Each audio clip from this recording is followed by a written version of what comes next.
So, my mom recently decided she wanted to get out more and meet sophisticated people, which, in her world, means anything that isn't bingo night at the community center. She came home one day absolutely giddy and announced that she joined the local book club.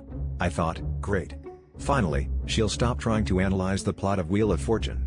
The first meeting was at our neighbor Susan's house, and my mom spent all afternoon baking a double chocolate cake. I asked her if it was for the book club, and she just winked and said, "It's important to make a good first impression."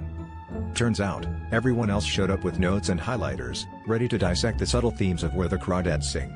Meanwhile, my mom strode in like Mary Berry, carrying a cake so elaborate it had its own subplot. She plopped it right in the middle of the table and announced, "This cake represents the fragile nature of Kia's trust."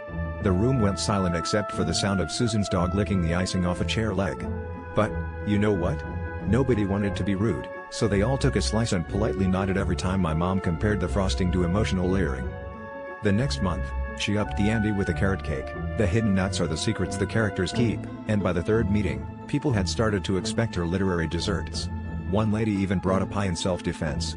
The best part was, my mom still hadn't read a single page of any book. They'd ask her who her favorite character was, and she'd say, "I think the lemon zest really brought out the bitterness of abandonment."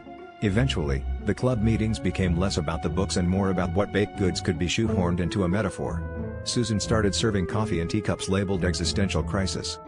Last week, I overheard the book club debating whether a souffle could symbolize character development, and Susan asked my mom if she'd finally read this month's novel.